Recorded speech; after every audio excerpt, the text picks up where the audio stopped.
With the release of Metroid Dread, Samus's story arc with the Metroids is now complete. No more mysteries, no more what-ifs.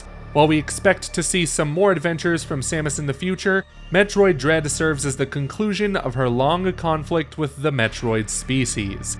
A while back, we made a video covering the Metroid story so far before Dread. So now, we're going to finish it by recapping the events of every mainline 2D Metroid, including Dread. Obviously, this means there are major spoilers ahead, so if you don't care about those, sit back, relax, and enjoy this recap of the Metroid timeline. Beginning with the one that started it all, Metroid on the NES or Metroid Zero Mission on the Game Boy Advance. Considering this remake has more story elements, this is the one we'll be covering in this recap.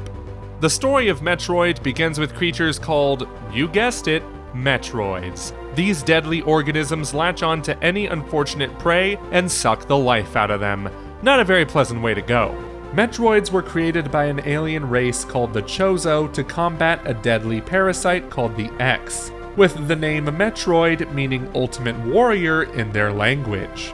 Metroids were discovered on the planet SR-388 by a team of researchers working for the Galactic Federation, the organization that serves as the galaxy's sovereign government. They attempted to bring the Metroids back home for further analysis until they were attacked by space pirates, the series' primary antagonists, who stole the Metroids to use them as bioweapons to conquer the galaxy.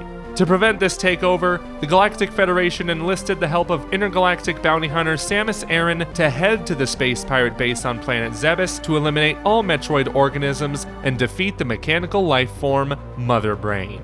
Here, Samus encountered quite the opposition, from space pirate generals like Kraid and Ridley, leading up to the final battle, Mother Brain itself. After destroying Mother Brain and the base, she leaves the planet only to get shot down by the space pirates, landing back on the planet's surface and without her power suit. She sneaks onto the grounded space pirate mothership Samus Fisher style, and she finds the ruins of Chozodia, a place left behind by the Chozo species. You see, Samus's parents were killed by space pirates when she was a child, and she was then raised by the Chozo on planet Zebes.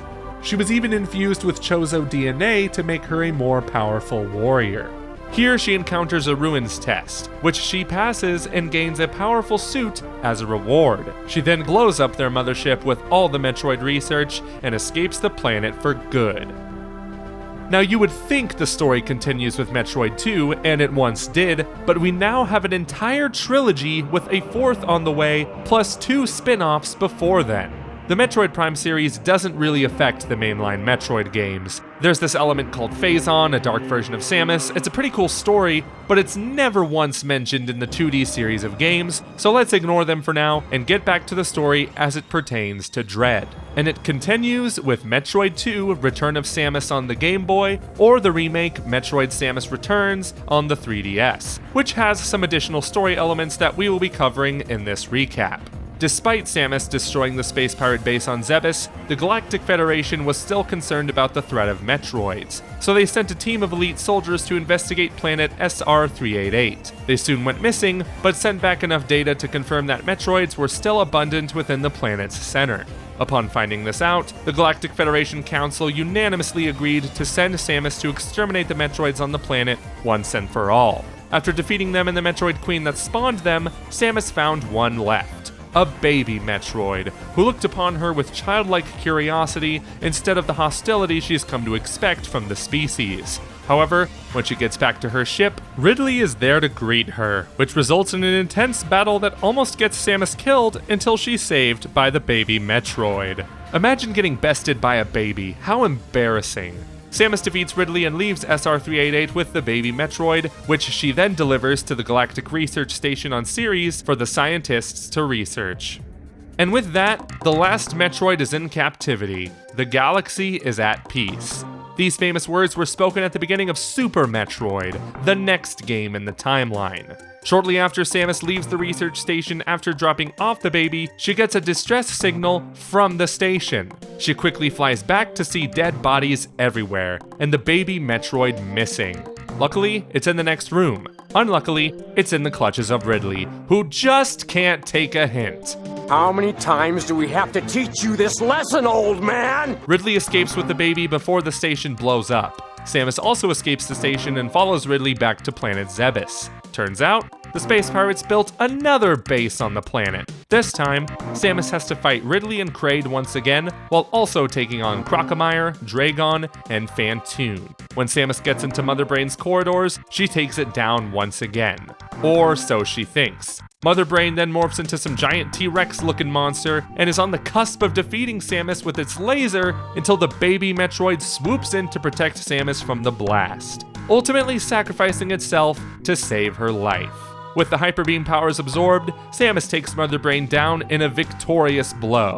Samus escapes the fortress before it blows up, causing the planet Zebes to be destroyed.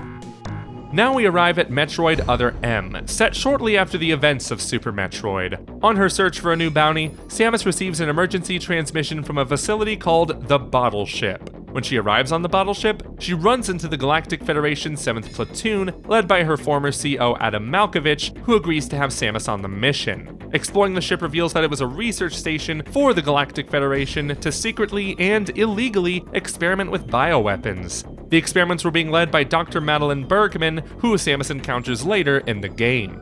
Madeline confirms that Metroids are also an experiment on the Bottle Ship, and that Adam is behind it all. Samus goes to Sector 0, where the Metroids are being held. There she encounters a baby Metroid similar to the one found on SR-388. She is soon stunned by Adam, who explains that he isn't the one behind it all, and now he plans to enter Sector 0, detach it from the Bottle Ship, and blow it to smithereens. Samus, unable to stop him, watches as Adam is blown away. One of his last orders was to locate a survivor in room MW, and Samus goes to find them. When she does, the survivor opens a hatch with a Metroid Queen inside. Luckily, this ain't Samus's first rodeo, and she kills it. She chases down the survivor, who reveals herself to be the real Madeline Bergman, and that the one Samus met earlier was an android with the ship's AI installed in it. The AI is called MB, and is designed to be similar to Mother Brain. Naturally, the AI became self-aware and unleashed all the monsters to attack the station. Madeline and Samus are confronted by MB, who, once again, unleashes the ship's deadliest creatures onto them and the Galactic Federation Marines. MB is soon killed by the Marines during the onslaught. Samus and the team bring Madeline back to Galactic Federation HQ, but Samus goes back to the Bottle Ship days later to retrieve Adam's helmet, but not without confronting Phantoon for a final boss battle. After killing Phantoon and retrieving the helmet, she runs back to her ship before the facility self-destructs. And that brings us to Metroid Fusion. Here, Samus goes back to SR-388, where she is tasked to escort a team of researchers working for a corporation called Biologic. On the surface, they are ambushed by a creature which Samus kills with ease, but out of the corpse comes an unknown organism that attaches itself to Samus. This would be known as the X-Parasite, and it causes Samus to lose consciousness on her way back from the mission, drifting her gunship into an asteroid belt. She is ejected from her ship and is transported to Galactic Federation HQ, and here she is further corrupted by the X-Parasite. A scientist soon comes up with a cure using Metroid DNA from the deceased baby Metroid from SR-388. Samus receives the vaccine, thus eliminating all traces of the X-Parasite from her body, but now she is infused with Metroid DNA. After she recovers, she is sent to investigate an explosion that happened on a station owned by Biologic.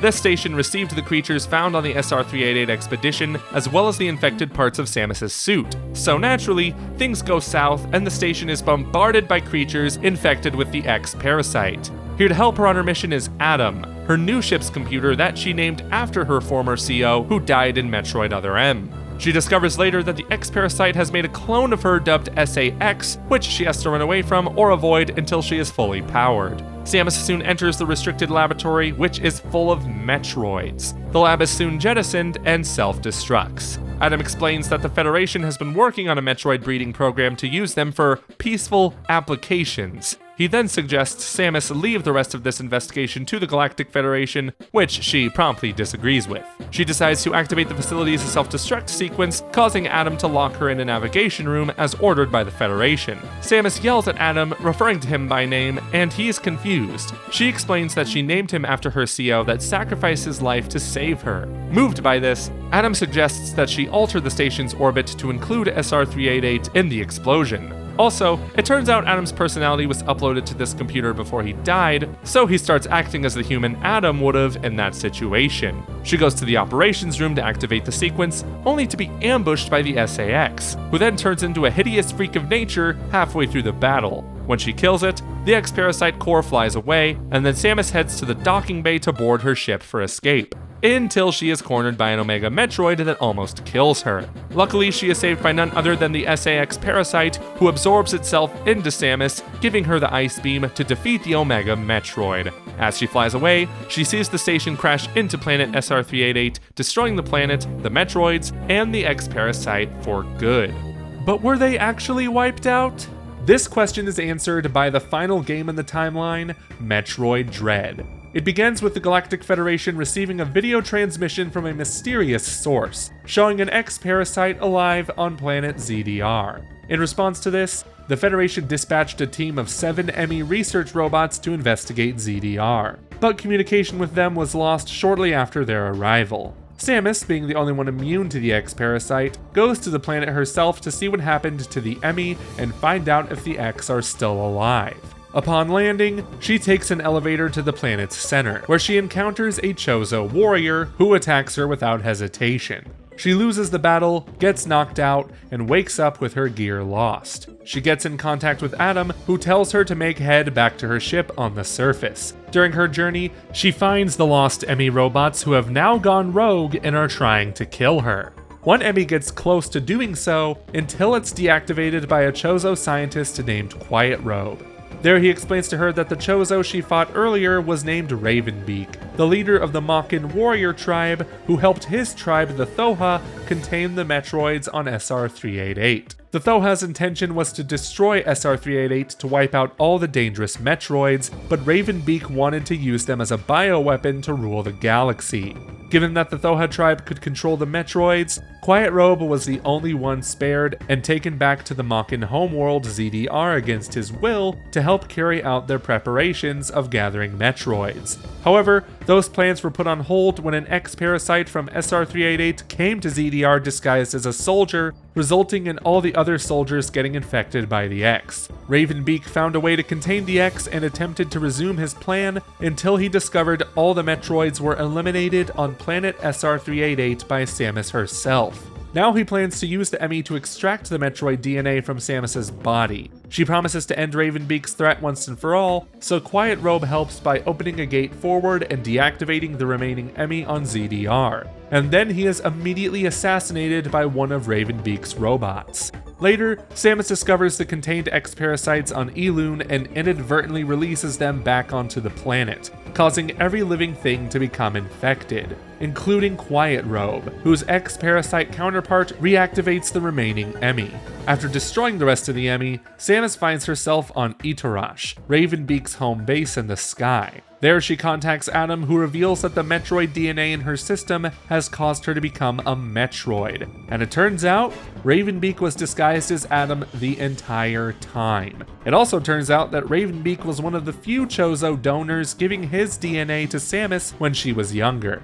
The two engage in a climactic battle until Ravenbeak has the upper hand, revealing his new plan to clone the most powerful Metroid of all, Samus Aran.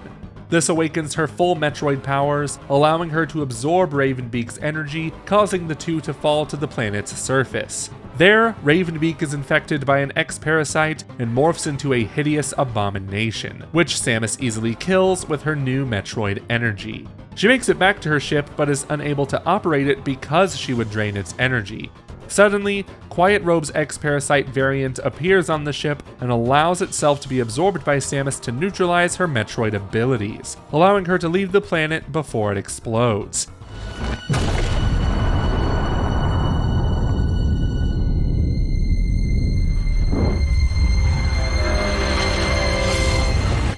So in the end, Samus became a Metroid, which means she is now the titular character of the Metroid series. What a wild turn of events! And thank you so much for watching our recap of the mainline Metroid series. Let us know in the comments below which Metroid game is your favorite, and where you think the story might go from here, and what's next for Samus's adventures. Until next time everyone, bye.